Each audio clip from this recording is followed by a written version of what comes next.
So Right. then someone called Aputa, he sort of looked at this definition and he revised it further.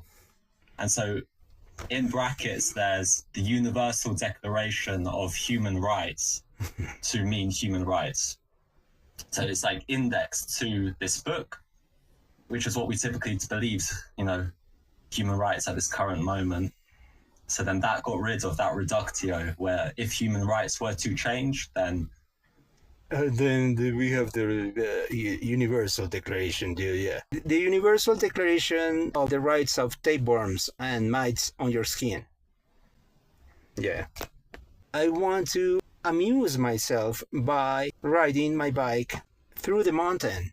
So I'm going to step on a lot of bugs. Just because I want to amuse myself, I violate the rights of a lot of insects. Is that not vegan, Patrick? According to patriotism, the patrician movement, the nutribroism, what is the name of that? According to Huberism, Nick Huberism, hubrisism would be more accurate. All these very impressionable, just out of the teenage years, people are like, oh, the Nutribro. Oh, the Nutribro. So then that got rid of that reductio, where if human rights were to change, then vegan actions would have to change in alignment with the human rights. Who told that guy that veganism was about rights? And we had to equate human rights with animal rights. Because, veganism is a logical extension of the movement that led to human rights. But that doesn't mean that veganism is about granting the same basic rights that humans have to animals. If veganism was about that, they would have said, well, the official definition of veganism, after 7 years of thinking, is that veganism is the extension of basic human rights to non-human animals. And then we have a lot of reductias. Are we allowed to step on grass? Are we allowed to jog in the park on the grass? Because a lot of sentient individuals are living in the grass. Vegans cannot step on grass. It seems to me that his version of animals is like mammals and big animals, not the snail. If you don't care about snails, then you're not a vegan. You have to at least reject the exploitation of snails to really think, well, this is a vegan position. I reject the exploitation of any sentient being. Like in France, they eat snails. Is that a monovalve? Is it a bivalve?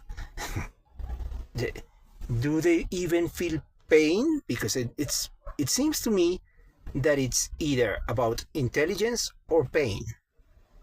So if animals have the capacity to feel pain, then they matter. Name the trait. Some humans cannot feel pain. Their nociceptors are not connected.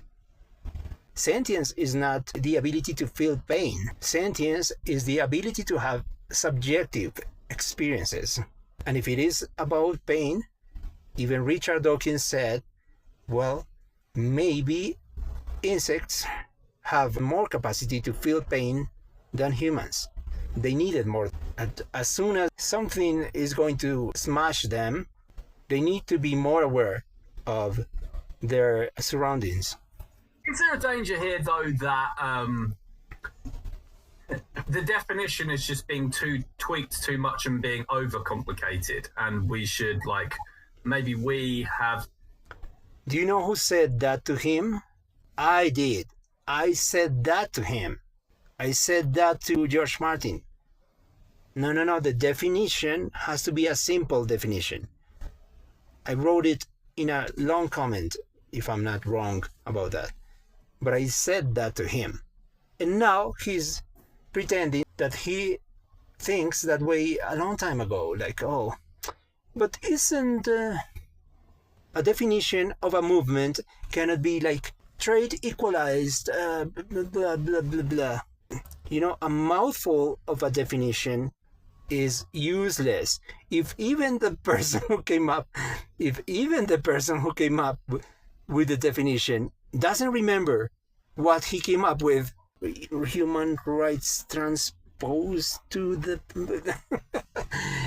it was something like that, but I don't stand by it anymore. I don't think that veganism has a definition. He says the Nutri-Bro.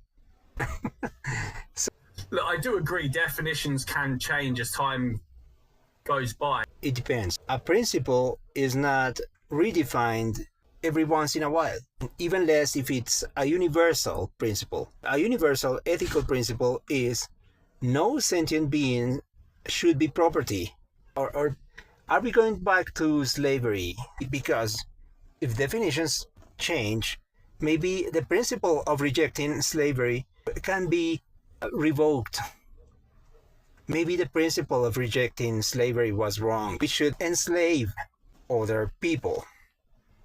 If we reject that, we know that it's unfair, and it's not going to be fair ever.